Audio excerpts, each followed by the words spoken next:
Hey, what's going on, everybody? This is Drew here.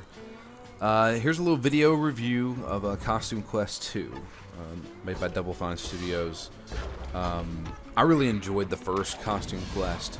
I thought it had a lot of charm, and it was a really good way to introduce people who aren't into role-playing games into role-playing games. And that's what I really liked about it. It was kind of like a beginner's turn-based role-playing game. Costume Quest 2, bigger in many aspects.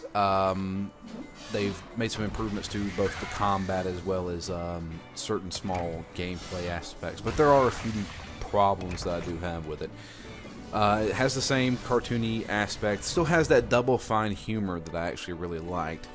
The biggest thing for me is the way they handle the health system, which is basically, in the original Costume Quest, when you finished a fight, you were just fully healed. In this one, you actually stay damaged, and you have to replenish hit points by either going to water, drinking fountains, or eating candy. They give you a chance to eat some of your currency, which of course candy is used as currency in this game. But there are multiple improvements, especially to the combat, as far as like special combo attacks that you learn later on, and the timing and everything like that. So the timing is, as far as hits go, is still prevalent, as well as this new system that they introduced, where it's kind of like a rock paper scissors. Certain enemies are damaged to certain types of costumes. So if you're wearing the clown costume, you have like magic abilities, stuff like that. It's all in the game, and it's explained decently well. And you see, obviously, by the big numbers popping up in the combat and things like that. But I really like the game. There's just the few things of, like, not knowing really where to go. There's not much direction. Like, you'll get a quest, and it'll tell you to, oh, go here. Or, perfect example, a little early on, they ask you to find $50. You have to repair a boat. Well, it just says find $50. How do you find $50? Well, you just have to wander around trying to figure out how to do that, and kind of find out you have to put on the clown costume and use the horn to be in a band, and then go to a jazz club to then perform for $50. But like I said, it does have the Double Fine humor in it. It's funny to see these little kids, talking kind of sarcastically. As far as story goes, the story is actually taken up a notch. This evil dentist wants to rid the world of Halloween and candy altogether. He hates, I guess, cavities. So, and then of course sugar creates cavities, and it's up to the kids to save Halloween. And it plays off this time travel aspect. So you'll be going to different time periods, and you'll also get to see some of the characters that you saw in the first game as they are adults in this like post-apocalyptic futuristic world of evil dentists taking over the world and holding candy hostage, and banning Halloween, and having these robots come after anybody who wears a costume. It's really goofy, and it fits the game really well.